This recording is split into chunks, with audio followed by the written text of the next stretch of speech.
গাড়ি বন্ধ হয়ে গেছে, পরে টাইনা নিয়ে আসে এখানে দাঁড়ায় আছে। সিরিয়াল ধরছি এই পর্যন্ত আইছি, পরে বলতেছে তেল নাই। তেল তো ঠিকই পাম্পে দিতে আসে মোটামুটি যাই দেব, কিন্তু তারপরে এত লাইন কেন?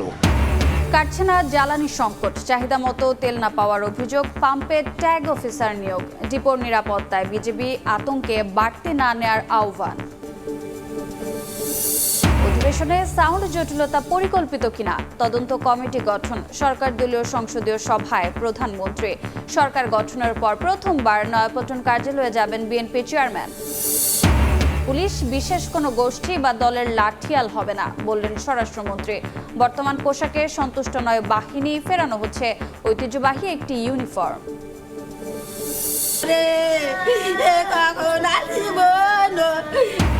সন্তানের বিয়ের আনন্দ রূপ নিল বিষাদে, বাসের তেল শেষ হওয়ায় রেল লাইনে অপেক্ষা। টাঙ্গাইলে ট্রেনে কাটা পড়া 5 জনের দাফন সম্পন্ন, স্বজনদের আর্তনাদ। এবং নতুন সরকার শপথ নেওয়ার পরদিনই নেপালের সাবেক প্রধানমন্ত্রী ওলি ও স্বরাষ্ট্রমন্ত্রী রমেশ লেখক গ্রেফতার, জেনজি বিক্ষোভ দমন অভিযানে জড়িত থাকার অভিযোগ।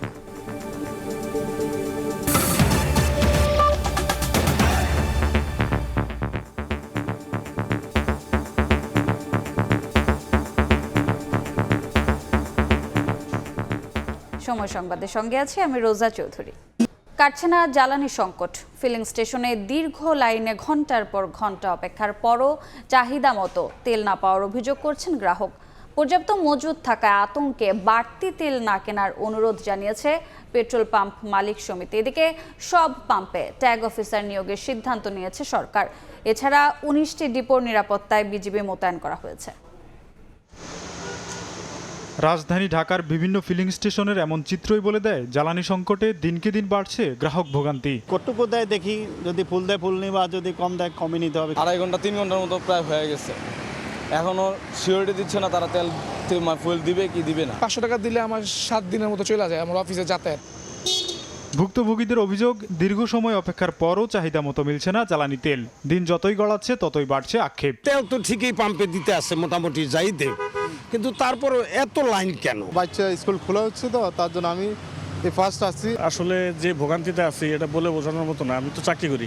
এমন বাস্তবতায় জ্বালানি তেলের অবৈধ মজুদ প্রতিরোধ ও নিরবিচ্ছিন্ন সরবরাহ নিশ্চিতে দেশের 19টি ডিপোতে মোতায়েন করা হয়েছে বিজিবি। ফিলিং স্টেশনগুলো থেকে বলা হচ্ছে, চাহিদার তুলনায় সরবরাহের ঘাটতি থাকায় পাম্প বন্ধ রাখতে বাধ্য হচ্ছেন তারা। আজকে আবার তেল আসবে কোঠা অনুসারে, তেল আসার পরে আমরা তেল দিতে থাকবো যতক্ষণ দিতে পারি বা যতক্ষণ থাকে আমরা দিব, তারপরে পাম্প বন্ধ থাকবে। এদিকে চলমান বৈশ্বিক পরিস্থিতিতে দেশের জ্বালানি ব্যবস্থাপনা আরও কার্যকরভাবে তদারকি ও সমন্বয় করতে দেশের সব ফিলিং স্টেশনে ট্যাগ অফিসার নিয়োগের সিদ্ধান্ত নিয়েছে জ্বালানি বিভাগ। ঢাকা ও চট্টগ্রামে কর্মকর্তা নিয়োগ দেবে বিপিসি, এছাড়া জেলা ও উপজেলায় নিয়োগ দেবে স্থানীয় প্রশাসন। এ অবস্থায় জ্বালানি তেলের পর্যাপ্ত মজুদ থাকায় আতঙ্কে বাড়তি তেল না কেনার অনুরোধ জানিয়েছেন বাংলাদেশ পেট্রোল পাম্প মালিক সমিতির সভাপতি নাজমুল হক। শর্টেজ নাই, শর্টেজ তো হয়ে যাবে যদি পাবলিকের এই অবস্থা করে। এটি তো গভর্নমেন্ট ভাবতেছে, হয়তো বলছে না।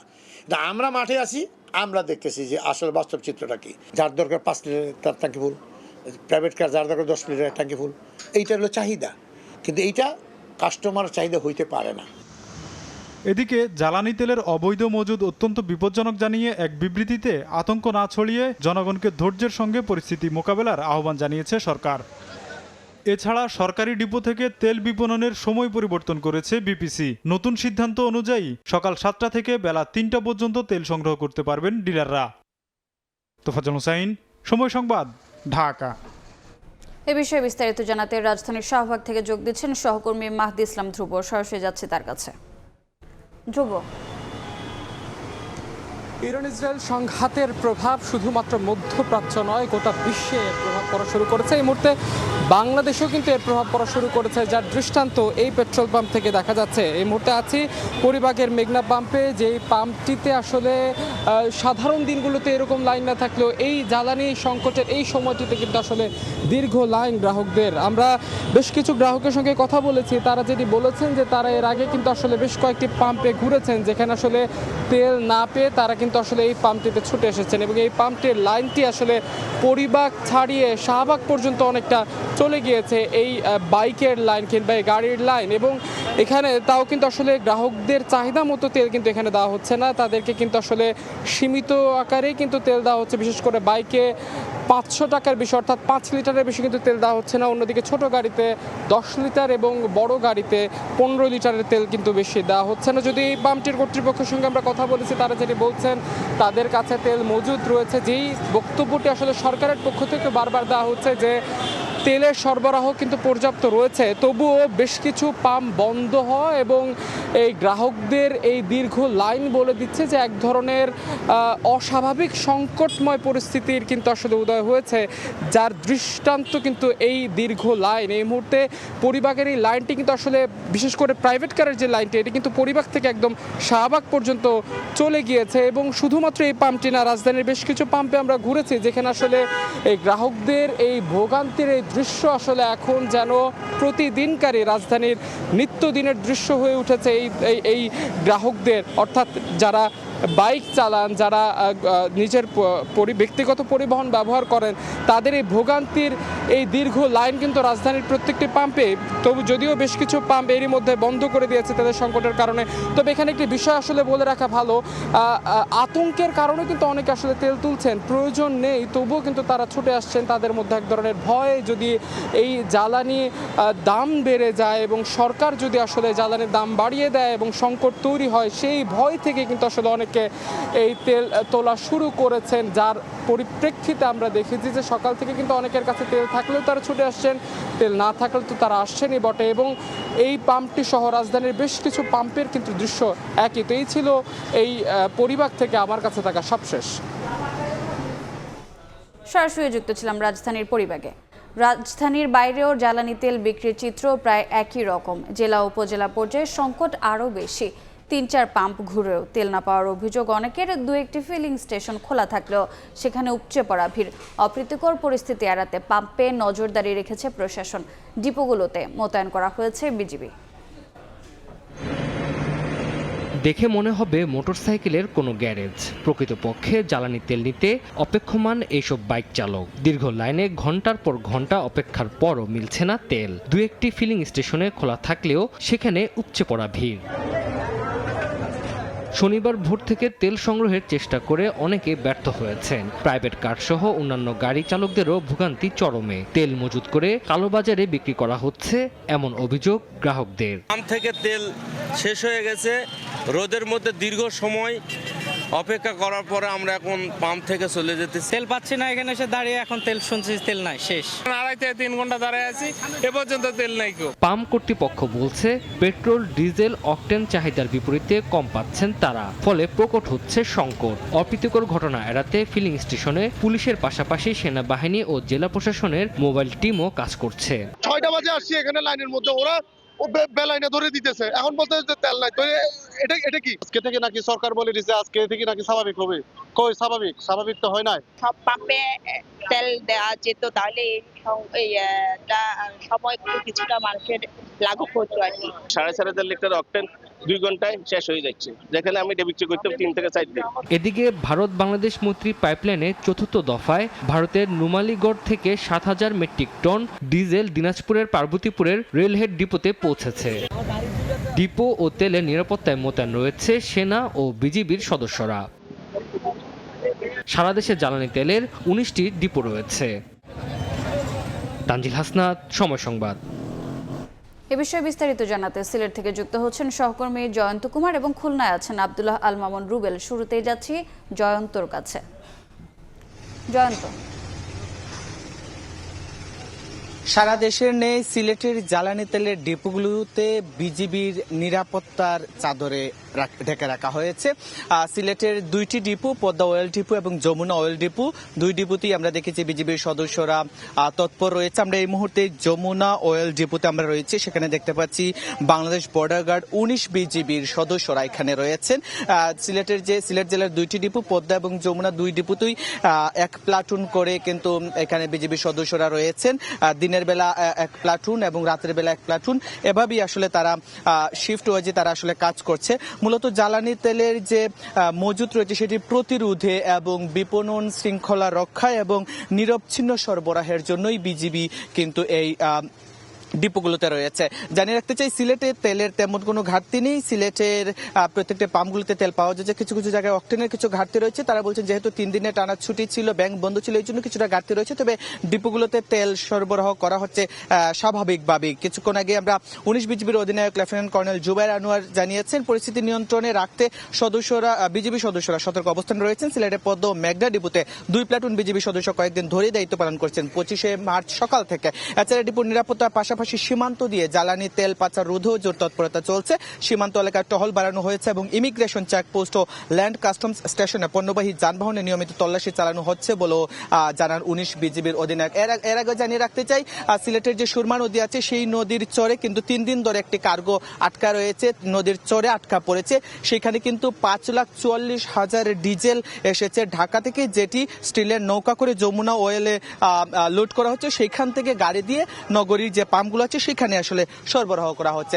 আমরা এখানে যারা ডিপো কর্তৃপক্ষ আছে তাদের সাথে আমরা কথা বলেছি, তারা বলেছে আসলে তেলের কোনো ঘাটতি নেই। কিছু ঘাটতি রয়েছে অক্টেনে, সেটা আগামীকাল রবিবার এই ঘাটতিটি পূরণ হয়ে যাবে। নিয়মিতভাবেই স্বাভাবিকভাবেই সরবরাহ করা হবে। বিজিবি সদস্যরা তৎপর রয়েছে যাতে কোনো ধরনের বিশৃঙ্খলা না ঘটে, সরবরাহ নিয়ে বিপণন শৃঙ্খলা নিয়ে যাতে কোনো ধরনের কোনো ঘাটতি না হয়, এই জন্য কিন্তু বিজিবি সদস্যরা তৎপর রয়েছে। আমরা এই ব্যাপারে এই ডিপোতে বিজিবি মোতায়েনের আরো খবর জানতে চলে যাব খুলনায়। সেখানে আছেন আমাদের সহকর্মী আব্দুল্লাহ আল মামুন রুবেল। সকাল থেকে খুলনার বিভিন্ন পাম্পগুলোতে দীর্ঘ লাইনের যে চিত্র আমরা দেখেছি, সকাল গড়িয়ে বিকেল হয়েছিল, সেই চিত্র কিন্তু আসলে একটু বদলায়নি। খুলনার বিভিন্ন পাম্পে ফিলিং স্টেশনগুলোতে কিন্তু আমরা মোটরসাইকেল সহ বিভিন্ন যানবাহনের দীর্ঘ সারি দেখতে পাচ্ছি। এই মুহূর্তে নগরীর পাওয়ার হাউস মোড় এলাকার একটি পেট্রোল পাম্পে আমরা রয়েছি। এই পাম্পে কিন্তু সকাল 10:30 থেকে তেল সরবরাহ শুরু হয়। এখানকার পাম্প মালিক কর্তৃপক্ষ আসলে বলেছেন যে তাদের যে চাহিদা, সেই চাহিদার তুলনায় তারা আসলে খুব সামান্যই ডিপো থেকে সংগ্রহ করতে পারেন, অর্থাৎ মাত্র 2000 লিটার তাদেরকে আসলে এই তেল দেওয়া হয়েছে, যেটি দিয়ে আসলে সকাল 10:30 থেকে যে সরবরাহ শুরু হয়েছে এবং সেটি কিন্তু একেবারে শেষ পর্যায়ে রয়েছে। অর্থাৎ এখন লাইনে যারা রয়েছেন তাদেরকে তেল দেওয়ার পরে এই পাম্পটি আসলে বন্ধ হয়ে যাবে। এখান থেকে আর তেল সংগ্রহ করা যাবে না বা তেল দিতে পারবেন না। আমরা পাশাপাশি যদি নগরের অন্যান্য পাম্পগুলোর কথা বলি, আমরা বেশ কয়েকটি পাম্পে আসলে ঘুরে দেখেছি। অধিকাংশ পাম্পের চিত্রই কিন্তু একই রকম। সকাল থেকে যারা আসলে তেল সরবরাহ শুরু করেছিলেন অধিকাংশ পাম্পে কিন্তু এর মধ্যে তেল দেওয়া শেষ হয়ে গেছে। অনেক পাম্পে আমরা দেখেছি আসলে তারা কিন্তু তেল না পাওয়ার কারণে, অর্থাৎ ডিপো থেকে তেল না পাওয়ার কারণে তেল আজ সারাদিন শুরু করতে পারেননি। বিভিন্ন পাম্পে আসলে বলা হচ্ছে যে রেশনিং পদ্ধতিতে ডিপো থেকে তেল দেওয়ার কারণে তারা কোনোদিন তেল সংগ্রহ করতে পারছেন, কোনোদিন পারছেন না। অর্থাৎ আবার কোনো কোনো পাম্পে কিন্তু আমরা দেখেছি পেট্রোল বা ডিজেল দেওয়া হলেও অক্টেন পাওয়া যাচ্ছে না, বা অক্টেন বা ডিজেল দেওয়া হলে পেট্রোল পাওয়া যাচ্ছে না। এমন চিত্র কিন্তু আসলে বিভিন্ন স্থানে দেখেছি এবং এই প্রতিটি পাম্পে কিন্তু আজ থেকে আমরা দেখেছি খুলনা জেলা প্রশাসনের উদ্যোগে কিন্তু নির্বাহী ম্যাজিস্ট্রেট একজন, তিনি আসলে বিভিন্ন পাম্পে অভিযান পরিচালনা করেছেন। কোনো পাম্পে অবৈধভাবে মজুদ রয়েছে কিনা, কোনো পাম্পে তেল থাকা সত্ত্বেও আসলে তেল নেই এমন কথা আসলে বলা হচ্ছে কিনা, পাশাপাশি কেউ অতিরিক্ত মূল্য রাখছে কিনা, এইসব বিষয় নিয়ে কিন্তু আমরা দেখেছি যে নির্বাহী ম্যাজিস্ট্রেট খুলনা নগরের বিভিন্ন পাম্পে আসলে ঘুরে ঘুরে অভিযান পরিচালনা করেছেন এবং তারা আসলে বলছেন কেউ যদি এ ধরনের কোনো কর্মকাণ্ড করে থাকেন তাহলে কিন্তু তার বিরুদ্ধে ব্যবস্থা নেওয়া হবে। এবং নির্বাহী ম্যাজিস্ট্রেট যেটি জানিয়েছেন যে এই যে তেল নিয়ে আসলে সরকারের পক্ষ থেকে জানানো হয়েছে যে নির্দিষ্ট পরিমাণ, অর্থাৎ নির্দিষ্ট পরিমাণ আসলে তেল তারা আসলে সংগ্রহ করতে পারবেন, অর্থাৎ মোটরসাইকেল বা প্রাইভেট কার বা অন্য অন্য জায়গার জন্য নির্ধারিত রয়েছে, সেটি আসলে তার বেশি আসলে তারা নিতে পারবেন না এবং তাদেরকে আসলে আশ্বস্ত করা হয়েছে যথেষ্ট পরিমাণ তেল রয়েছে, কেউ যেন অতিরিক্ত তেল সংগ্রহ না করেন। তো আমার কাছে এই ছিল খুলনা থেকে জ্বালানি তেল সংগ্রহ নিয়ে সবশেষ খবর। সরাসরি যুক্ত ছিলাম খুলনা এবং সিলেটে। সংসদ অধিবেশনে সাউন্ড জটিলতা পরিকল্পিত কিনা তা জানতে কমিটি গঠন করেছে সংসদীয় কমিটি। প্রথম বৈঠক শেষে কথা জানান চিফ হুইপ নুরুল ইসলাম মনি। বলেন 10 এপ্রিলের মধ্যে এমপিদের জন্য বরাদ্দ দেওয়া হবে বাসভবন। চলছে সংস্কারের কাজ। এদিকে কাল বিকেলে শুরু হচ্ছে জাতীয় সংসদের মুলতবি অধিবেশন। ঈদের বিরতির পর ত্রয়োদশ জাতীয় সংসদের মুলতবি অধিবেশন শুরু হবে রোববার। এরই মধ্যে ছুটির দিনেও কর্মচঞ্চল সংসদ ভবন। বেলা 11টায় শুরু হয় সংসদ কমিটির প্রথম বৈঠক। সংসদ ভবনের ক্যাবিনেট কক্ষে চিফ হুইপ নুরুল ইসলাম মনির সভাপতিত্বে বৈঠকে যোগ দেন সদস্যরা। বৈঠকে সংসদের সাউন্ড ব্যবস্থা জোরদার, এমপিদের আবাসন নিশ্চিত সহ অন্যান্য বিষয়ে সিদ্ধান্ত নেয় কমিটি। বৈঠক শেষে চিফ হুইপ জানান, সংসদ অধিবেশনে সাউন্ড জটিলতা পরিকল্পিত কিনা তা জানতে কমিটি গঠন করেছে সংসদ কমিটি। পরামর্শ চাওয়া হয়েছে বিশেষজ্ঞদের।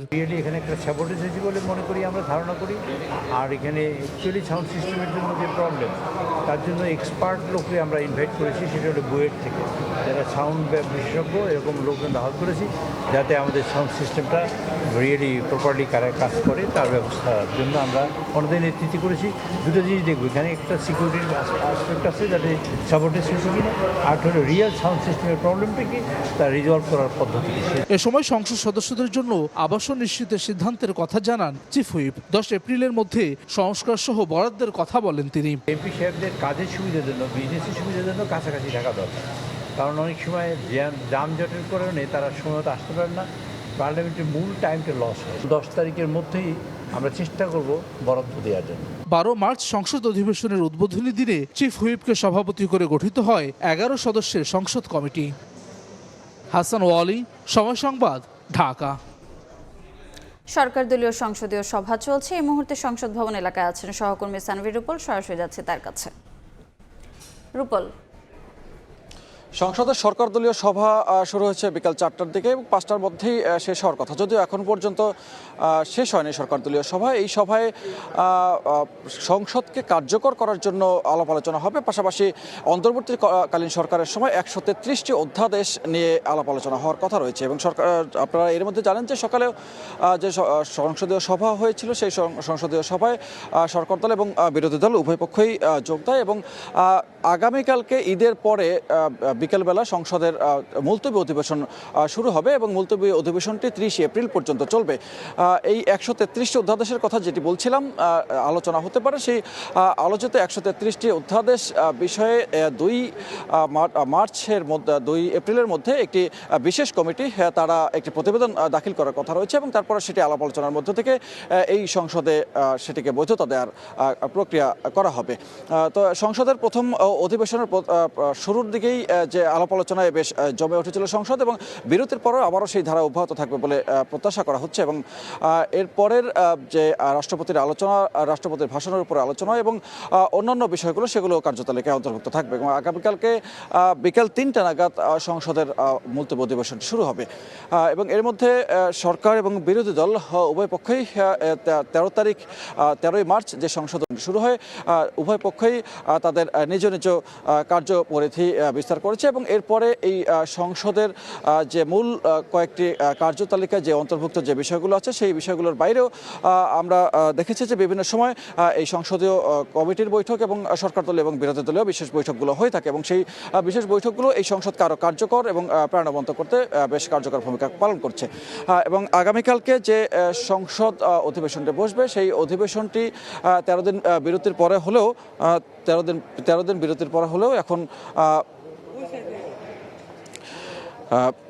আগামীকালকে যে অধিবেশনটি হবে সেই 13টি বিশেষ অধিবেশনটি এবং মুলতবি অধিবেশন এখান থেকে শুরু হবে এবং সেই মুলতবি অধিবেশনটি 30 এপ্রিলের মধ্যে শেষ হবে। তো এই ছিল এখন পর্যন্ত সংসদ ভবনের সামনে থেকে সবশেষ তথ্য। সরাসরি যুক্ত ছিলাম জাতীয় সংসদ ভবনে। প্রধানমন্ত্রী হিসেবে দায়িত্ব গ্রহণের পর প্রথমবার নয়াপল্টনে দলের কেন্দ্রীয় কার্যালয়ে যাচ্ছেন বিএনপির চেয়ারম্যান তারেক রহমান। দলীয় প্রধানের আগমন ঘিরে প্রস্তুত করা হয়েছে কেন্দ্রীয় কার্যালয়। চেয়ারম্যানকে স্বাগত জানাতে নয়াপল্টনে সকাল থেকেই ভিড় করছেন নেতাকর্মীরা। জোরদার করা হয়েছে নিরাপত্তা ব্যবস্থা। শনিবার সকাল থেকেই নয়াপল্টনে বিএনপির কেন্দ্রীয় কার্যালয়ে জোর প্রস্তুতি। প্রধানমন্ত্রীর দায়িত্ব গ্রহণের পর প্রথমবার দলীয় কার্যালয়ে আসবেন বিএনপির চেয়ারম্যান তারেক রহমান, তাই বাড়তি আয়োজন কার্যালয় ঘিরে। নিরাপত্তা নিশ্চিতে বসানো হয় বাড়তি সিসিটিভি ক্যামেরা। কার্যালয়ের প্রধান ফটকের চারপাশে বসানো হয় ব্যারিকেড। সকাল থেকেই সতর্ক অবস্থানে আইনশৃঙ্খলা বাহিনীর সদস্যরা, দুপুরে যোগ দেয় সেনাবাহিনীও। আর্মি আছে, ডিবি, সিআইডি, এসবি, এনএসএ সকল গোয়েন্দা সংস্থা এখানে রয়েছে। আমরা বিএনপির নেতৃবৃন্দরা এখানে আসা শুরু করেছি। সবাই মোটামুটি প্রস্তুত। স্যার যখনই আসে, এর আগের বার আসছিল একবার, আমরা সবাই মিলে পার্টি অফিসের চারপাশে বা অফিসের যে এগুলো আছে ওগুলো মেনটেন করার চেষ্টা করি। দলীয় প্রধানকে স্বাগত জানাতে বিএনপি এবং এর অঙ্গ ও সহযোগী সংগঠনের নেতাকর্মীরাও সকাল থেকে আসতে শুরু করেন কেন্দ্রীয় কার্যালয়ের সামনে। ফ্যাসিস্ট শেখ হাসিনা যে কার্যক্রমগুলো করতো আমরা আমাদের কেন্দ্রীয় কার্যালয়ে ঢুকতে পারতাম না, অথচ আজকে আমরা ঠিক ভিন্ন চিত্র দেখছি। তিনি মাঝে মাঝে পার্টি অফিসে আসুক, নেতাকর্মীরা এতে প্রাণোচ্ছল থাকবে। উনি আমাদের যে দিক নির্দেশনা দিবেন আমরা সেই দিক নির্দেশনা অনুযায়ী আমরা এই দেশের জন্য কাজ করব। ওনার সাথে জনগণের এবং দলের যাতে সম্পর্ক থাকে এটাই কামনা করছি। এর আগে দেশে ফিরে দীর্ঘ প্রায় 2 দশক পর গত 29 ডিসেম্বর দলের কেন্দ্রীয় কার্যালয়ে গিয়েছিলেন তারেক রহমান।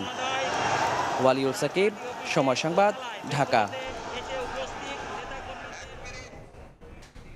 সরকার গঠনের পর প্রথমবার নয়াপল্টনে দলের কেন্দ্রীয় কার্যালয়ে আসছেন বিএনপির চেয়ারম্যান ও প্রধানমন্ত্রী তারেক রহমান। এই মুহূর্তে সেখানে আছেন সহকর্মী আহমেদ সালেহিন। সরাসরি যাচ্ছি তার কাছে। সালেহিন,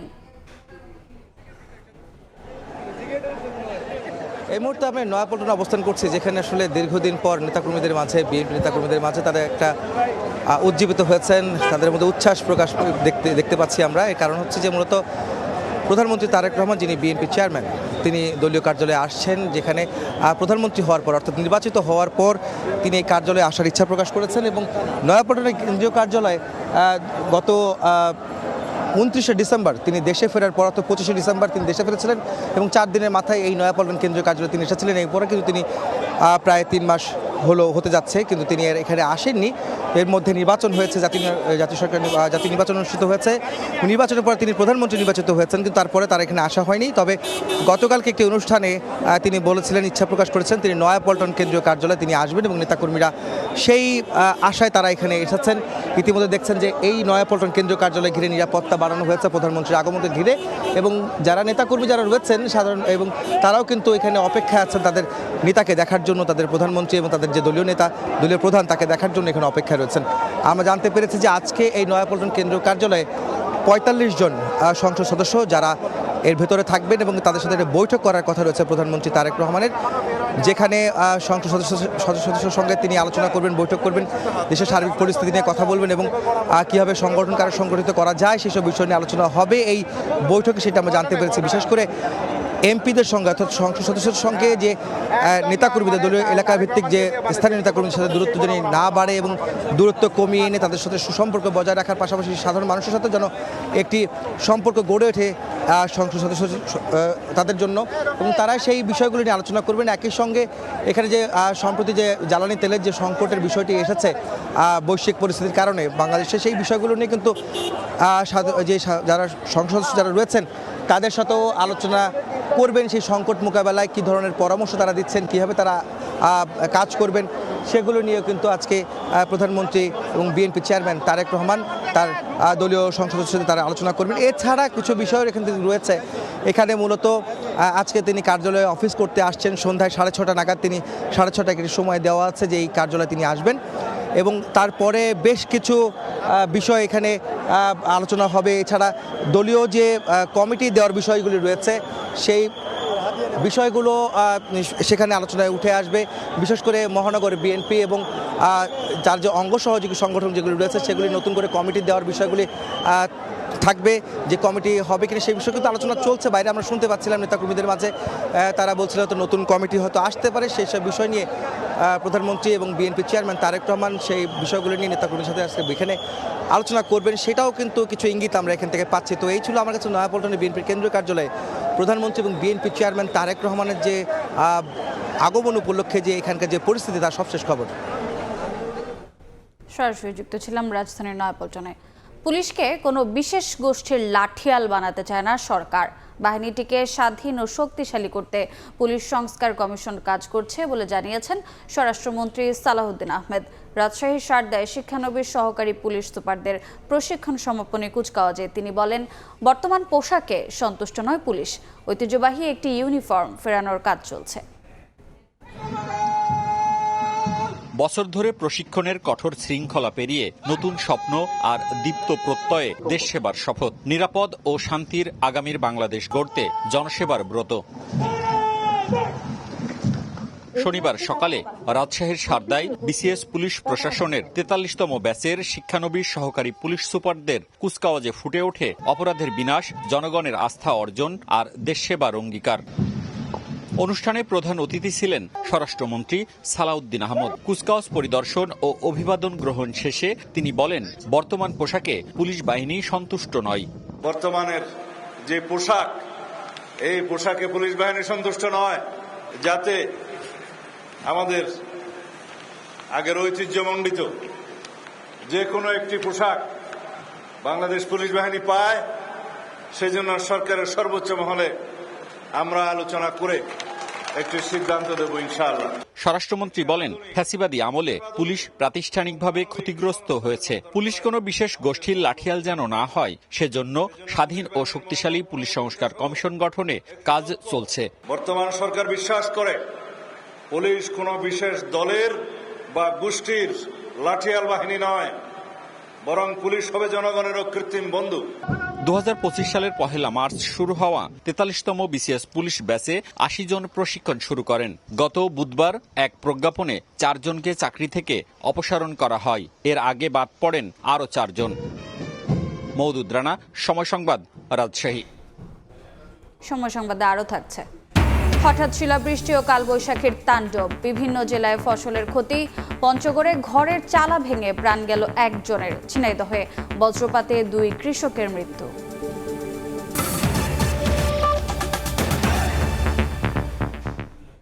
প্রকৃত মুক্তিযোদ্ধার তালিকা করা একটি কঠিন চ্যালেঞ্জ।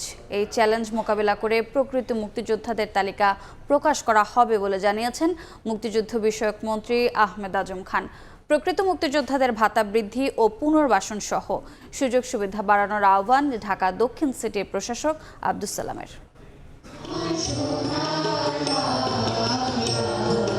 মহান স্বাধীনতা ও জাতীয় দিবস উপলক্ষে ঢাকা দক্ষিণ সিটি কর্পোরেশনের উদ্যোগে আয়োজন করা হয় বীর মুক্তিযোদ্ধাদের সংবর্ধনা ও সাংস্কৃতিক অনুষ্ঠান। নগর ভবন প্রাঙ্গণে আয়োজনে অংশ নেন মুক্তিযুদ্ধ বিষয়ক মন্ত্রী ও ঢাকা দক্ষিণ সিটির প্রশাসক সহ বিশিষ্টজনরা। অনুষ্ঠানে মুক্তিযুদ্ধের সঠিক ইতিহাস তুলে ধরার পাশাপাশি ভুয়া মুক্তিযোদ্ধাদের বিষয়ে সরকারকে ব্যবস্থা নেওয়ার আহ্বান জানান মুক্তিযোদ্ধারা। আমি আশ্চর্য হয়ে যাই যে কি সব বয়ান নিয়ে লোকজন নিজেদেরকে মুক্তিযোদ্ধা দাবি করেন। ভুয়া মুক্তিযোদ্ধা, যারা মুক্তিযোদ্ধা নয় তাদের মুক্তিযোদ্ধাদের মধ্যে ঢুকিয়ে দিয়ে মুক্তিযুদ্ধের যে চেতনা সেটাকে ম্লান করে দেওয়ার একটা ষড়যন্ত্র চলছে। প্রকৃত মুক্তিযোদ্ধাদের পুনর্বাসন, ভাতা বৃদ্ধি ও সরকারি সুযোগ সুবিধা বাড়াতে সরকারের প্রতি আহ্বান জানান ডিএসসিসির প্রশাসক আব্দুস সালাম। মুক্তিযোদ্ধা যারা আছেন সকলকে পরিবহনের সুযোগ সুবিধা তাদেরকে দিতে হবে, অসুস্থ হলে চিকিৎসার সুযোগ সুবিধা দিতে হবে, যাদের বাড়ি নাই, যার ঘর নাই, ঘরের ব্যবস্থা করতে হবে। সব চ্যালেঞ্জ মোকাবেলা করেই প্রকৃত মুক্তিযোদ্ধাদের সঠিক তালিকা প্রকাশ করা হবে এবং মুক্তিযোদ্ধাদের সুযোগ সুবিধা বৃদ্ধি করা হবে বলে জানান মুক্তিযুদ্ধ বিষয়ক মন্ত্রী। শহীদ মুক্তিযোদ্ধাদের সঠিক তালিকা প্রণয়ন এবং ওই মুহূর্তে যারা মুক্তিযুদ্ধ বিরোধী ছিল, রাজাকার, তাদেরও সঠিক তালিকা প্রণয়ন, চ্যালেঞ্জের মোকাবেলা করে সঠিক তালিকা জাতির সামনে প্রকাশ করব ইনশাল্লাহ। মুক্তিযুদ্ধ বিষয়ক মন্ত্রী বলেন, স্বাধীনতা একবারে এসেছে, 90-এর আন্দোলন ও 24-এর অভ্যুত্থানের রাজনৈতিক অর্জনকে সম্মান করতে হবে, কিন্তু মুক্তিযুদ্ধের সঙ্গে মেলানো যাবে না। এই অর্জনগুলোর সাথে আমরা যদি স্বাধীনতাকে সমান তালে করে ফেলি, সেটা আমাদের জন্য হবে অনেক বড় একটা বিপর্যয়ের। শফিকুজ্জামান রুবেল, সময় সংবাদ, ঢাকা। এডিস নিধনে বিশেষ মশক নিধন কর্মসূচি ক্লিন স্কুল নো মসকিউটো শুরু করল ঢাকা উত্তর সিটি কর্পোরেশন। নগরীর 536টি স্কুলে নিয়মিত মশক নিধন কার্যক্রম পরিচালনা করা হবে। সকালে Dhaka residential model school and কলেজে কর্মসূচির উদ্বোধন করেন ঢাকা উত্তর সিটির প্রশাসক শফিকুল ইসলাম খান মিল্টন। তিনি বলেন, প্রায় 1 মাস স্কুল কলেজ বন্ধের পর শিক্ষার্থীরা আবার ক্লাসে ফিরছে। তাদের সুস্থতা নিশ্চিতে এই উদ্যোগ নেওয়া হয়েছে। উদ্যোগ বাস্তবায়নে কোনো অভিযোগ পাওয়া গেলে ব্যবস্থা নেওয়া হবে।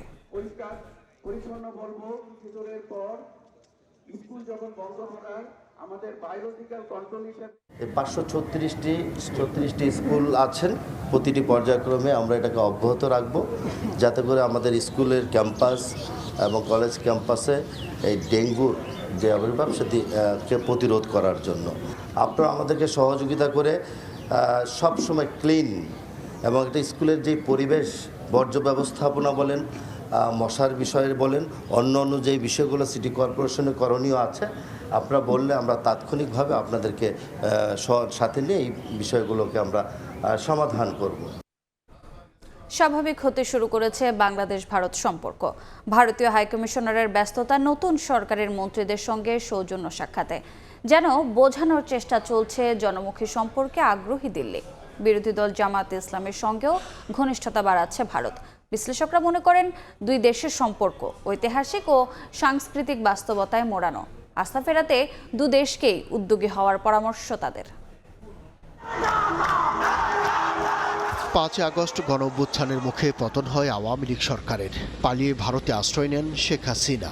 অভ্যুত্থান পরবর্তী ঘটনা প্রবাহে প্রতিবেশী ভারতের সঙ্গে বাংলাদেশের সম্পর্ক ঠেকে তলানিতে গিয়ে দিল্লিতে দূতাবাসে হামলাসহ নিষেধাজ্ঞা আসে ব্যবসা বাণিজ্যে এবং ভিসায়। তবে ভারত সবসময় বলে আসছিল নির্বাচনের পর সবকিছু নতুন করে শুরু করবে তারা। সেই তৎপরতাও দৃশ্যমান। প্রতিদিনই কোনো না কোনো মন্ত্রণালয়ে যাচ্ছেন ভারতের হাইকমিশনার, সাক্ষাৎ করছেন সংশ্লিষ্ট মন্ত্রীর সঙ্গে, আশ্বস্ত করার চেষ্টা করছেন আগের মতো দল নির্ভর সম্পর্কে ফিরবে না তারা। আর সেই কারণেই বিরোধী দল জামায়াত ইসলামের সঙ্গেও ঘনিষ্ঠতা বাড়াচ্ছে ভারত। এখন তারা বলছে যে জনগণ কেন্দ্রিক সম্পর্ক করবে, বলছে বহুদিন ধরেও তারা বলছে, গত ১.৫ বছরই আমরা শুনলাম। এখন কথা হচ্ছে যে সেটা ডেলিভারি কী হবে সেটা দেখা দরকার। ভারত হয়তো বুঝতে পেরেছে যে কোনো একটা পার্টিকুলার গভর্নমেন্টকে সাপোর্ট করলে এইটা ওভার টাইম একটা সাস্টেনেবল একটা সম্পর্ক হয় না। এই উইজডমকে আমি সাধুবাদ জানাই। বিশ্লেষকরা মনে করেন ভারতের সম্পর্ক অনেক সময় বিগ ব্রাদার ইমেজে আটকে যায়। জনমুখী সম্পর্ক চাইলে ভিসা, বাণিজ্যে ভারসাম্য, সীমান্ত হত্যা ও পানি বন্টনের মতো ইস্যুতে বাস্তব অগ্রগতি দেখাতে হবে তাদের। গঙ্গার পানি বন্টন চুক্তি, সেই চুক্তিটা এই বছরই শেষ হয়ে যাচ্ছে। সেই চুক্তিকে পুনর্নবায়ন করার যে একটা বিষয় এখানে থাকবে, সেই বিষয়টাতে সরকার কিভাবে কূটনৈতিক প্রয়াস চালাতে পারে সেটা একটা বিষয় রয়েছে। বিশ্লেষকরা মনে করেন দল নির্ভর সম্পর্ক কতটা বিপজ্জনক ভারত তা টের পেয়েছে। এমনকি দক্ষিণ এশিয়ায় ভুটান ছাড়া কারো সঙ্গে সম্পর্ক ভালো নেই দেশটির। বিএনপি সরকারের সঙ্গে ভারত আস্থার সম্পর্ক করবে নাকি পুরনো সংশয়ের দেয়ালে আটকে যাবে তা হয়তো সময়ই বলে দেবে। আব্দুল্লাহ শাফি, সময় সংবাদ, ঢাকা। টাঙ্গাইলে ট্রেন দুর্ঘটনায় নিহতদের বাড়ি গাইবান্ধার সাদুল্লাপুরে এখন শোক আর স্বজন হারানোর বেদনা। ঈদে ছেলের বিয়ে শেষে ফেরার পথে বাসের তেল শেষ হওয়ায় অপেক্ষা করছিলেন রেললাইনে বসে। ট্রেনে কাটা পড়ে প্রাণ যায় ছেলের শাশুড়ি আর শিশু সন্তান সহ নার্গিস বেগমের। নিহত হন স্থানীয় আরও দুজন। দেখে মনে হবে মোটরসাইকেলের কোনো গ্যারেজ, প্রকৃতপক্ষে জ্বালানি তেল নিতে অপেক্ষমান এইসব বাইক চালক। দীর্ঘ লাইনে ঘন্টার পর ঘন্টা অপেক্ষার পরও মিলছে না তেল। দু একটি ফিলিং স্টেশনে খোলা থাকলেও সেখানে উপচে পড়া ভিড়। শনিবার ভোর থেকে তেল সংগ্রহের চেষ্টা করে অনেকে ব্যর্থ হয়েছেন। প্রাইভেট কার সহ অন্যান্য গাড়ি চালকদেরও ভোগান্তি চরমে। তেল মজুত করে কালোবাজারে বিক্রি করা হচ্ছে এমন অভিযোগ গ্রাহকদের। রোদের মধ্যে দীর্ঘ সময় অপেক্ষা করার পরে আমরা এখন পাম্প থেকে চলে যেতে তেল পাচ্ছি না, এখানে এসে দাঁড়িয়ে এখন তেল শুনছি তেল নাই, শেষ। পাম্প কর্তৃপক্ষ বলছে পেট্রোল, ডিজেল, অকটেন চাহিদার বিপরীতে কম পাচ্ছেন তারা, ফলে প্রকট হচ্ছে সংকট। অপ্রীতিকর ঘটনা এড়াতে ফিলিং স্টেশনে পুলিশের পাশাপাশি সেনাবাহিনী ও জেলা প্রশাসনের মোবাইল টিমও কাজ করছে। ৬টা বাজে আসছি এখানে লাইনের মধ্যে, ওরা বেলাইনে ধরে দিতেছে, এখন বলতে তেল নাই। তো এটা কি 3.5 লিটার অকটেন 2 ঘন্টায় শেষ হয়ে যাচ্ছে, যেখানে আমি বিক্রি করতে 3 থেকে 4 দিন। রূপগঞ্জে পরিমাণের চেয়ে তেল বেশি না দেয়ায় ব্রিটিশ আমলের সিগন্যাল পদ্ধতিতে এখনও চলে বাংলাদেশ রেলওয়ে। আধুনিকতার ছোঁয়া তো লাগেইনি, উল্টো বেশিরভাগই ম্যানুয়াল পদ্ধতিও বিকল। লেভেল ক্রসিংয়ের সিগন্যাল সিস্টেম কাজ না করায় ট্রেন চলাচলের খবরই পান না খোদ গেটম্যানরা। এতে বাড়ছে দুর্ঘটনা, হ্রাস পাচ্ছে গতি। সিগন্যাল ব্যবস্থা আধুনিকায়নের পরামর্শ দিচ্ছেন বিশেষজ্ঞরা। রেল প্রতিমন্ত্রী বলছেন আধুনিকায়নের প্রাথমিক কাজ শুরু হয়েছে। লেভেল ক্রসিং নিয়ে নাজমুস সালেহির 2 পর্বের প্রতিবেদনের আজ দেখুন শেষ পর্ব। ট্রেন আসার শব্দেই গেটম্যানদের তাড়াহুড়ো, ব্যারিকেড নামিয়ে সড়ক ট্রাফিকের মতো পতাকা নিয়ে হাতের ইশারায় পথচারী নিয়ন্ত্রণে মরিয়া তারা। ঢাকা সিলেট মহাসড়কের মাঝে টঙ্গী নিমতলী লেভেল ক্রসিংয়ের নিয়মিত দৃশ্য এটি। শিল্পাঞ্চল হওয়ায় প্রতিদিন হাজারো যানবাহনের চলাচল এই ক্রসিংয়ে, অথচ এই ক্রসিংয়ের একটি ব্যারিকেড, সংকেত লাইট ও শব্দযন্ত্র দীর্ঘদিন ধরে বিকল। এটা তো কাজ করতেছে না, নষ্ট হয়ে রয়েছে। এটা না পড়লে তো গাড়ি আসলে অ্যাক্সিডেন্টের ঝুঁকি থাকে। ট্রেন আসলে বাজে না, সম্ভবত নষ্ট। শুধু তাই নয়, সিগন্যাল পরিচালনা কক্ষে গিয়ে দেখা যায় ক্রসিংয়ের নির্দিষ্ট দূরত্বে ট্রেনের অবস্থান জানান দেওয়া সিগন্যাল বক্সও পুরোপুরি বিকল, কাজ করে না নিয়ন্ত্রণের ইলেকট্রিক ডিভাইসও। পাশের স্টেশন ছেড়ে আসা ট্রেনের খবর আদান প্রদানে ব্যবহৃত টেলিফোনও কাজ করে না বেশিরভাগ সময়, ফলে ট্রেন চলাচলের খবর থাকে না গেটম্যানের কাছেই। এইখান থেকে 1 কিলোমিটার দূরে একটা ইয়াস আমাদের সিগন্যাল, ওইখান পর্যন্ত গাড়ি আসলে আমাদের এটা ট্র্যাকে উঠে, আর বেল বাজে, এইটা নষ্ট বেল, ট্র্যাক বোঝা যায় না, গাড়ি একটা আইসা পড়লে বোঝা যাবে না। সিগন্যাল নষ্ট, বেল নষ্ট, রোড সিঙ্গেল সবকিছুই নষ্ট। এখন মাঝে মাঝে টেলিফোনও নষ্ট। টঙ্গী থেকে জয়দেবপুর পর্যন্ত বেশিরভাগ লেভেল ক্রসিংয়ের করুণ দশা। দড়িপাড়া গেটের কর্মীরা বলছেন, প্রতিদিনই মৃত্যু ঝুঁকি নিয়ে কাজ করছেন তারা। সিগন্যালটা এবং ঘন্টিটা অনেক সময় নষ্ট থাকে। গাড়ি সিগন্যালে উঠে গেছে, বোটে উঠে গেছে, তখন আমাদের দৌড়ায় ব্যারিয়ার ফেলতে হয়। পুরানো আমলের সিগন্যাল পদ্ধতি পরিবর্তন করে স্বয়ংক্রিয় সিগন্যাল পদ্ধতি চালুর পরামর্শ বিশেষজ্ঞদের। যেহেতু আমরা রেলের ফ্রিকোয়েন্সি বাড়ানোর চেষ্টা করছি, গতি বাড়ানোর চেষ্টা করছি, সেই জায়গায় এখানে আসলে আপনার অটোমেশন আনতেই হবে। মডার্ন রেলওয়ে মানেই এটাকে আমার স্বয়ংক্রিয় ব্যবস্থাপনায় যেতে হবে। রেল সিগন্যাল আধুনিকায়নের প্রাথমিক কাজ শুরু হয়েছে বলে জানালেন রেল প্রতিমন্ত্রী। এই ব্যাপার সমীক্ষা চলছে, অনুসন্ধান চলছে যে রেল ক্রসিংগুলি কোথায় আমাদের আন্ডারপাস করতে হবে, কোথাও ওভারপাস করা যায়। সাথে সাথে এটাও আলাপ আলোচনা করেছে যে এগুলি স্বয়ংক্রিয়ভাবে করা যায় কিনা। শুধু রেল সিগন্যালই নয়, বছরের পর বছর ধরে পুরো রেল ব্যবস্থায় চলছে ধুকে ধুকে। এই লেভেল ক্রসিংয়ের পুরো সিগন্যাল সিস্টেম একেবারেই বিকল, ফলে ট্রেন যাওয়া আসার খবর জানতে পারেন না দায়িত্বরত গেটম্যান, আবার কাজ করে না লোহার এই ব্যারিকেডও। ফলে প্রতিদিন হাজার হাজার যাত্রীকে পার হতে হয় মৃত্যুর ঝুঁকি নিয়েই। যোগাযোগ বিশেষজ্ঞরা বলছেন, যদি পুরো দেশের রেল সিস্টেমকে আধুনিকায়ন করা না হয় তাহলে প্রতিদিনই বাড়বে দুর্ঘটনা, বাড়বে মৃত্যুর মিছিল। নাজমুস সালেহী, সময় সংবাদ, টঙ্গী, গাজীপুর। ঈদের দীর্ঘ ছুটি শেষে রাজধানীতে ফিরছেন কর্মব্যস্ত মানুষ। ফিরতি যাত্রাতেও নির্ধারিত সময়ে পূর্বাঞ্চলের ট্রেনগুলো ঢাকায় পৌঁছালেও শিডিউল বিপর্যয় দেখাতে উত্তরবঙ্গ থেকে ফিরতি যাত্রায়ও ট্রেনের ছাদে উঠতে হয়েছে অনেককে। এদিকে বাস ও লঞ্চেও ছিল ঢাকামুখী যাত্রীর চাপ। তবে সব মিলিয়ে নিরাপদে কর্মব্যস্ত রাজধানীতে ফিরতে পেরে স্বস্তি প্রকাশ করেন যাত্রীরা। প্রিয়জনের সঙ্গে কাটানো ঈদ আনন্দের সুখস্মৃতি নিয়ে ইট কাঠের নগরীতে আবারও কর্মব্যস্ত মানুষের ভিড়। জীবন জীবিকার তাগিদে ছুটে চলা মানুষের পদচারণায় মুখর কমলাপুর রেলওয়ে স্টেশন। ফিরতি যাত্রাতেও পূর্বাঞ্চলের ট্রেনগুলো শিডিউল মেনে ঢাকায় ফিরলেও বিপর্যয় দেখা দেয় উত্তরবঙ্গের ট্রেনে। ভেতরে জায়গা না পেয়ে ট্রেনের ছাদে চেপেও ঢাকায় ফেরেন অনেকে।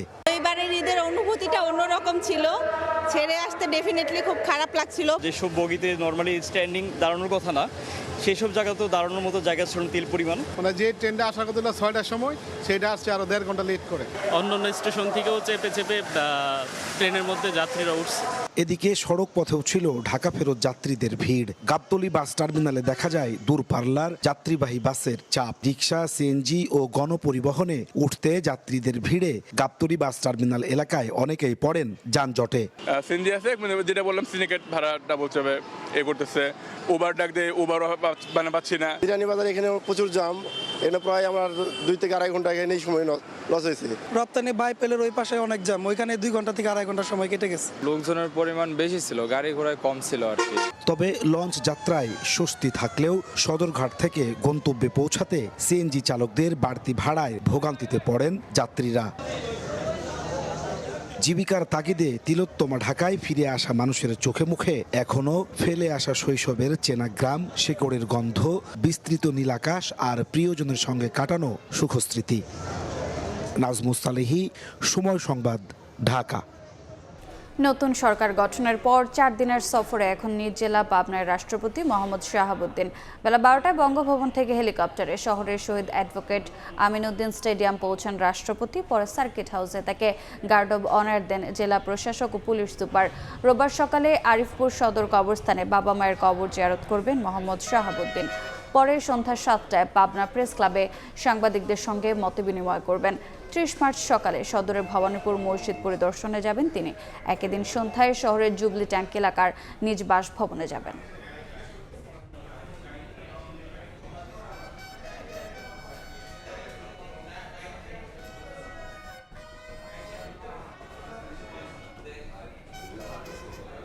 জাতীয় সংসদের স্পিকার হাফিজ উদ্দিন আহমদ বীর বিক্রমের সহধর্মিণী দিলারা হাফিজ মারা গেছেন। শনিবার স্থানীয় সময় দুপুর 1:29 সিঙ্গাপুর জেনারেল হাসপাতালে 78 বছর বয়সে শেষ নিঃশ্বাস ত্যাগ করেন তিনি।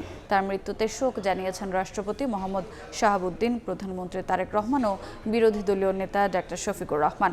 বিএনপির মিডিয়া সেল জানিয়েছে, দিলারা হাফিজের মরদেহ রোববার সন্ধ্যায় দেশে পৌঁছাবে। সোমবার বেলা 11টায় জাতীয় সংসদের দক্ষিণ প্লাজায় প্রথম নামাজে জানাজা অনুষ্ঠিত হবে। এরপর বাদ জোহর ঢাকা সেনানিবাসের কেন্দ্রীয় মসজিদে জানাজা শেষে বনানীর সামরিক কবরস্থানে দাফনের প্রস্তুতি নেওয়া হচ্ছে।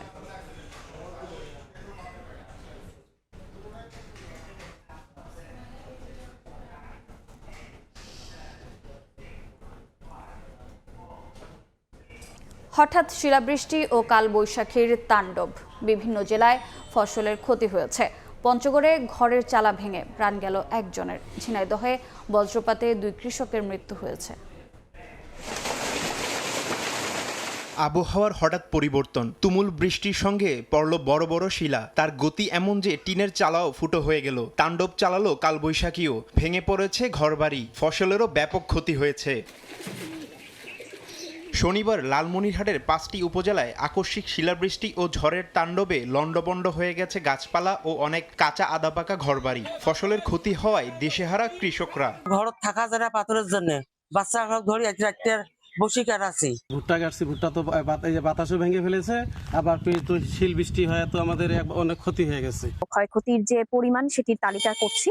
তালিকা করার পর তাদেরকে যথাসাধ্য সম্ভব আমরা কিছু সহায়তা করার চেষ্টা করব। নীলফামারী, ডোমার ও জলঢাকায় শিলাবৃষ্টি হয়েছে। এতে বিস্তীর্ণ ফসলের মাঠের ভুট্টা, মরিচ, আলু, ধান ক্ষেত ক্ষতিগ্রস্ত হয়েছে। ঝড়ের বাতাসে অনেক স্থানে জমির ফসল মাটিতে লুটিয়ে পড়েছে। বহু বসতবাড়ির টিনের চালা উড়ে গেছে। বড় বড় পাথর পড়ছে, পড়িগুলো নাই, যারা হয়েছে থাকিবার মতন অবস্থা নাই। আমার বৃষ্টি শিলা হয়েছে, তা ঘর তো থাকাই যায় না। পঞ্চগড়েও আঘাত হানে কালবৈশাখী ঝড়। এতে গাছ ভেঙে পড়ে বেশ কিছু বাড়ি ক্ষতিগ্রস্ত হয়েছে।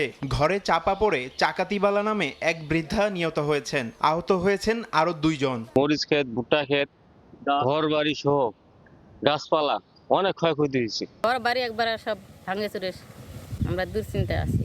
এদিকে ঝিনাইদহের শৈলকুপায় মাঠে পেঁয়াজ উত্তোলনের সময় বজ্রপাতে 2 কৃষকের মৃত্যু হয়েছে। আহত হয়েছেন 4 জন। তারিফ রহমান, সময় সংবাদ। চট্টগ্রাম বন্দরের নিরাপত্তা ঝুঁকি ও জট কমাতে একযোগে নিলামে উঠছে 378 কন্টেইনার বোঝায় কয়েকশো কোটি টাকার পণ্য। 2টি লটে 8 এপ্রিলের মধ্যে শেষ হবে নিলাম প্রক্রিয়া। পণ্য তালিকায় capital machineries, passenger elevator, metal স্ক্র্যাপের মতো ভারী যন্ত্রপাতি যেমন রয়েছে তেমনই রয়েছে গাড়ির পার্টস, বিটুমিন, কেমিক্যাল ও ফেব্রিক্স। শাখাউত টিপুর ক্যামেরায় বিস্তারিত জানাচ্ছেন কমল দে।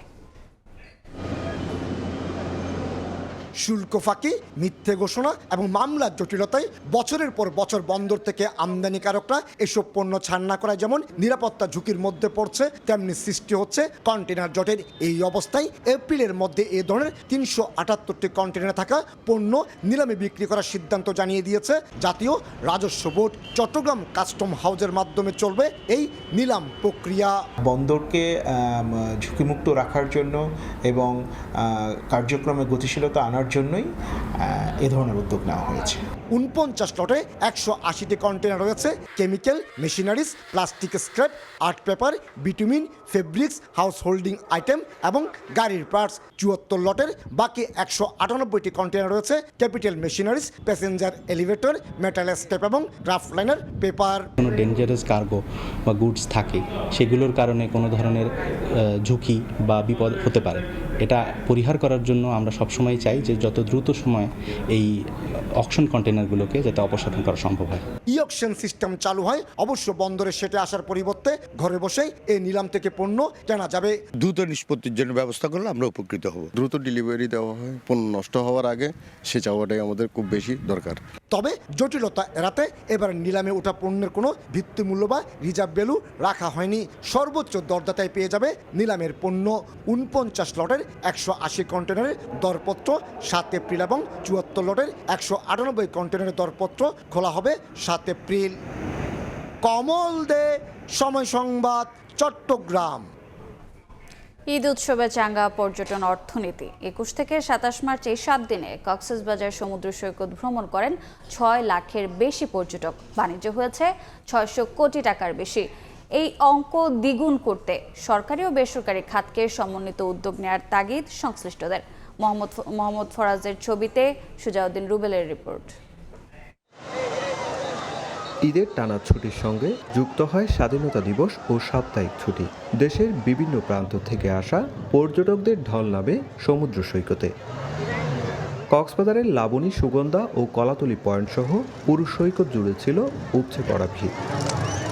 বিপুল সংখ্যক পর্যটকের আগমনে ব্যস্ত সময় পার করছেন ব্যবসায়ীরা। 1 মাস পরে আবার আগের মতো আপনার রূপটা ফিরে আসলো, ভালোই বেচা কেনা হচ্ছে। টানা ছুটিতে সাগর পাড়ের 5 শতাধিক হোটেল, মোটেল ও রিসোর্টের কক্ষ ছিল শতভাগ বুকিং। ভালোই একটা রেসপন্স পেয়েছি। সংশ্লিষ্টরা বলছেন, সরকারি ও বেসরকারি খাতে সমন্বিত উদ্যোগ গ্রহণ করা গেলে ভবিষ্যতে এই খাতে প্রায় 1200 কোটি টাকার ব্যবসার সম্ভাবনা রয়েছে। এই টার্নওভার এই মুহূর্তে আপনার 600 কোটি টাকার বেশি হবে বলে আমরা ধারণা করছি। গত 6 দিনে সমুদ্র স্নানে প্রায় 7.5 লাখ মানুষকে লাইফগার্ড সেবার আওতায় আনা হয়েছে। সুজাউদ্দিন রুবেল, সময় সংবাদ, কক্সবাজার। দেশের বাইরের খবর। নেপালে নতুন সরকার শপথ নেওয়ার পরদিনই গ্রেফতার হলেন সাবেক প্রধানমন্ত্রী কেপি শর্মা ওলি ও স্বরাষ্ট্রমন্ত্রী রমেশ লেখক। পুলিশ জানায়, গেল বছর সেপ্টেম্বরে জেনজি বিক্ষোভকারীদের ওপর চালানো প্রাণঘাতী দমন অভিযানে জড়িত থাকার অভিযোগে তাদের গ্রেফতার করা হয়েছে। আইন অনুযায়ী পরবর্তী বিচারিক প্রক্রিয়া শুরু হবে। গত বছরের সেপ্টেম্বরে সরকার বিরোধী বিক্ষোভে ক্ষমতাচ্যুত নেপালের সাবেক প্রধানমন্ত্রী কেপি শর্মা ওলিকে গ্রেফতার করেছে পুলিশ। শনিবার ভোরে কাঠমান্ডুর বাসভবন থেকে তাকে গ্রেফতার করা হয়। এছাড়া দেশটির সাবেক স্বরাষ্ট্রমন্ত্রী রমেশ লেখককেও গ্রেফতার করা হয়েছে। নেপালের নতুন প্রধানমন্ত্রী বালেন্দ্র শাহ এবং তার মন্ত্রিসভার শপথ নেয়ার পরের দিনই এই গ্রেফতারের ঘটনা ঘটল। সহিংসতা তদন্তে গঠিত প্যানেল এই দুজনের বিরুদ্ধে ফৌজদারি অবহেলার অভিযোগে মামলা করার সুপারিশের পর এ পদক্ষেপ নেওয়া হলো। পুলিশ জানায়, গত বছরের সেপ্টেম্বরে দুর্নীতি বিরোধী আন্দোলনে অংশ নেয়া তরুণ বিক্ষোভকারীদের ওপর যে নৃশংস দমন-পীড়ন চালানো হয়েছিল তাতে সরাসরি জড়িত থাকা সুনির্দিষ্ট অভিযোগে তাদের গ্রেফতার করা হয়। এখন আইন অনুযায়ী পরবর্তী বিচারিক প্রক্রিয়া শুরু হবে। যদিও ওলি এর আগে তদন্ত কমিশনের প্রতিবেদন প্রত্যাখ্যান করেছিলেন। ওলির গ্রেফতারের ব্যাপারে নেপালের নতুন সরকারের স্বরাষ্ট্রমন্ত্রী সুদান গুরুঙ্গ লিখেছেন, কেউই আইনের ঊর্ধ্বে নয়। রাইসা জান্নাত, সময় সংবাদ। এবার হরমুজকে ট্রাম্প প্রণালী আখ্যা দিয়ে ফের ইরানের জ্বালানি স্থাপনায় হামলার হুঁশিয়ারি দিলেন মার্কিন প্রেসিডেন্ট। আর মার্কিন পররাষ্ট্রমন্ত্রী মার্কো রুবিও বলেছেন, কয়েক সপ্তাহের মধ্যে বন্ধ হতে পারে যুদ্ধ। এর মধ্যেই তেল আবিব সহ ইসরায়েলের বিভিন্ন স্থানে ক্ষেপণাস্ত্র হামলা চালিয়েছে তেহরান। এর আগে ইরানের পারমাণবিক স্থাপনা লক্ষ্য করে আক্রমণ চালায় নেতানিয়াহু বাহিনী। দীর্ঘ 1 মাস পূর্ণ হলো ইরানে যুক্তরাষ্ট্র ইসরায়েলের যৌথ অভিযান এপিক ফিউরির। পাল্টা অপারেশন ট্রু প্রমিস 4 এর অংশ হিসেবে দাঁত ভাঙা জবাব দিয়ে যাচ্ছে খামেনি প্রশাসনও। স্থানীয় সময় শনিবার ভোরেও রাজধানী তেল আবিব সহ বিভিন্ন স্থানের বাণিজ্যিক স্থাপনায় ক্ষেপণাস্ত্র হামলা চালায় তেহরান। শুধু ইরানি নয়, ইসরায়েলি বাহিনীর বিমান লক্ষ্য করে ভূমি থেকে আকাশে রকেট হামলা চালিয়েছে লেবাননের সশস্ত্র গোষ্ঠী হিজবুল্লাহ। এছাড়া দক্ষিণের সীমান্ত থেকে ইসরায়েলে হামলা চালানো হয়। পাশাপাশি ইয়েমেন থেকে ইরানের প্রতি সংহতি জানিয়ে ইসরায়েল অভিমুখে ক্ষেপণাস্ত্র হামলা চালায় হাউথিরা। এর আগে শুক্রবার রাতে ইরানের বুশেরা শহরে থাকা পারমাণবিক স্থাপনাকে লক্ষ্যবস্তু বানায় নেতানিয়াহু বাহিনী। শনিবারও তেহরান বিশ্ববিদ্যালয়ে চালানো হয় আক্রমণ। চলমান পাল্টাপাল্টি হামলার মধ্যেও ইরানের সঙ্গে আলোচনা নিয়ে একের পর এক বিতর্কিত মন্তব্য করে যাচ্ছেন মার্কিন প্রেসিডেন্ট ডোনাল্ড ট্রাম্প। তার মতে তেহরান যুদ্ধ বন্ধে শান্তি আলোচনার জন্য যুক্তরাষ্ট্রের কাছে ধর্ণা দিচ্ছে। একই সঙ্গে তিনি বক্তব্যের সময় হরমুজ প্রণালীকে ট্রাম্প প্রণালী আখ্যা দিয়ে তেহরানের জ্বালানি স্থাপনায় হামলার হুঁশিয়ারি দেন। অন্যদিকে তার পররাষ্ট্রমন্ত্রী মার্কো রুবিও বলেন, মাস নয় চলমান যুদ্ধ আর কয়েক সপ্তাহ স্থায়ী হতে পারে। এদিকে ইরানের পরমাণু স্থাপনায় হামলার জন্য ইসরায়েলকে চড়া মূল্য দিতে হবে বলে হুঁশিয়ারি দিয়েছেন দেশটির পররাষ্ট্রমন্ত্রী আব্বাস আরাকচি। নাদিম মারজান, সময় সংবাদ। যুক্তরাষ্ট্রের কেন্দ্রীয় তদন্ত সংস্থা এফবিআইয়ের পরিচালক ক্যাশ প্যাটেলের ইমেল হ্যাকের দাবি করেছে ইরান। প্যাটেলের কিছু ছবি ও নথিপত্র ইন্টারনেটে প্রকাশ করেছে তারা। হ্যাকার গোষ্ঠীটির নাম হান্দালা হ্যাক টিম। গোষ্ঠীটি তাদের ওয়েবসাইটে জানায়, সফলভাবে হ্যাকের শিকার ব্যক্তি ও প্রতিষ্ঠানের তালিকায় এখন ক্যাশ প্যাটেলের নামও থাকবে। যুক্তরাষ্ট্রের বিচার বিভাগের একজন কর্মকর্তা প্যাটেলের ব্যক্তিগত ইমেল হ্যাকড হওয়ার বিষয়টি নিশ্চিত করেছেন। এ বিষয়ে তাৎক্ষণিকভাবে কোনো মন্তব্য করেনি FBI. Political bias before the Constitution are grotesquely unfair because, again, we do not want to disrupt the accountability that we owe the American public. এবারে খেলার খবর। খেলাধুলাকে পেশা হিসেবে প্রতিষ্ঠিত করতে সোমবার 129 জন জাতীয় ক্রীড়াবিদকে সম্মাননা ও ক্রীড়া কার্ড তুলে দেবেন প্রধানমন্ত্রী তারেক রহমান। মাসিক বেতনের অর্থ প্রকাশ না করলেও তা প্রত্যাশা অনুযায়ী হবে বলে জানিয়েছেন যুব ও ক্রীড়া প্রতিমন্ত্রী আমিনুল হক। ধাপে ধাপে মোট 500 জন ক্রীড়াবিদকে আনা হবে এই বেতন কাঠামোর মধ্যে। বাংলাদেশ ক্রিকেট বোর্ডের নিজস্ব বেতন কাঠামো থাকায় এই তালিকায় থাকছেন না ক্রিকেটাররা। দেশের ক্রীড়াঙ্গনে এক নতুন দিগন্তের উন্মোচন হতে যাচ্ছে। ক্ষমতায় আসার আগ থেকে ক্রীড়াকে পেশা হিসাবে প্রতিষ্ঠিত করার কথা জানিয়ে আসছিল বর্তমান সরকার। সেই লক্ষ্যে প্রথম ধাপের কাজ শুরু করতে যাচ্ছে যুব ও ক্রীড়া মন্ত্রণালয়। আগামী সোমবার 129 ক্রীড়াবিদকে সম্মাননা দেওয়ার পাশাপাশি আনা হবে বেতন ভাতার আওতায়, যার উদ্বোধন করবেন বাংলাদেশ সরকারের প্রধানমন্ত্রী তারেক রহমান। সবার হাতে তুলে দেওয়া হবে ক্রীড়া কার্ড। 30শে মার্চ আমাদের মাননীয় প্রধানমন্ত্রী তিনি আনুষ্ঠানিকভাবে বেতন কাঠামোর আওতায় এনে ক্রীড়া ভাতা প্রদান কার্যক্রম উদ্বোধন করতে যাচ্ছেন এবং সেই উদ্বোধনী অনুষ্ঠানে ক্রীড়া কার্ড প্রদান করা হবে। ইতিমধ্যে 129 জন ক্রীড়াবিদের নাম প্রকাশ করেছে যুব ও ক্রীড়া মন্ত্রণালয়, যেখানে আছেন সাফ ফুটসাল জয়ী দলের সদস্য, কাবাডি, ব্রিজ, কারাতে, সুইমিং সহ বিভিন্ন ডিসিপ্লিনের খেলোয়াড়রা। ধাপে ধাপে মোট 500 ক্রীড়াবিদকে বেতন কাঠামোর আওতায় আনবে সরকার। প্রতি 4 মাস পর পর পারফরমেন্স মূল্যায়ন করা হবে বেতন কাঠামোর মধ্যে থাকা ক্রীড়াবিদদের। তবে বাংলাদেশ ক্রিকেট বোর্ডের নিজস্ব বেতন কাঠামো থাকায় এই তালিকায় থাকছেন না কোনো ক্রিকেটার। ক্রিকেটাররা অত্যন্ত ফাইন্যান্সিয়ালি সলভেন্ট। আমার মনে হয় যে আমরা ক্রিকেটারদের বিষয়টা নিয়ে আমরা পরবর্তীতে ভাবব। জাতীয় পর্যায়ে যাদেরকে ক্রীড়া ভাতা প্রদান করব, এইটার কিন্তু 4 মাস পর পর আমরা রিভিউ করব। তাদের পারফরমেন্সের উপরে নিশ্চিত করে কিন্তু সেটা সংযোজন বিয়োজন হবে। ক্রীড়া কার্ডের আওতায় একজন ক্রীড়াবিদ প্রতি মাসে কত টাকা পাবেন তা খোলাসা করেননি যুব ও ক্রীড়া প্রতিমন্ত্রী। জানিয়েছেন প্রত্যাশা অনুযায়ী বেতন পাবেন ক্রীড়াবিদরা। ক্রীড়াবিদদেরকে আমরা পুরস্কারের। ফাহিম ইসলাম, সময় সংবাদ, ঢাকা। এ পর্যায়ে শীর্ষ সংবাদগুলো জানিয়ে দিচ্ছি আরেকবার। গাড়ি বন্ধ হয়ে গেছে, পরে টাইনা নিয়ে আসে এখানে দাঁড়ায় আছে। সিরিয়াল ধরছি এই পর্যন্ত আইছি, পরে বলতেছে তেল নাই। তেল তো ঠিকই পাম্পে দিতে আসে মোটামুটি যাইতে, কিন্তু তারপর এত লাইন কেন? কাটছে না জ্বালানি সংকট। চাহিদা মতো তেল না পাওয়ার অভিযোগ, পাম্পে ট্যাগ অফিসার নিয়োগ। ডিপোর নিরাপত্তায় বিজিবি আতঙ্কে বাড়তি না নেয়ার আহ্বান। অধিবেশনে সাউন্ড জটিলতা পরিকল্পিত কিনা তদন্ত কমিটি গঠন। সরকার দলীয় সংসদীয় সভায় প্রধানমন্ত্রী। সরকার গঠনের পর প্রথমবার নয়াপল্টন কার্যালয়ে যাবেন বিএনপি চেয়ারম্যান। এবং পুলিশ বিশেষ কোনো গোষ্ঠী বা দলের লাঠিয়াল হবে না বললেন স্বরাষ্ট্রমন্ত্রী। বর্তমান পোশাকে সন্তুষ্ট নয় বাহিনী, ফেরানো হচ্ছে ঐতিহ্যবাহী একটি ইউনিফর্ম।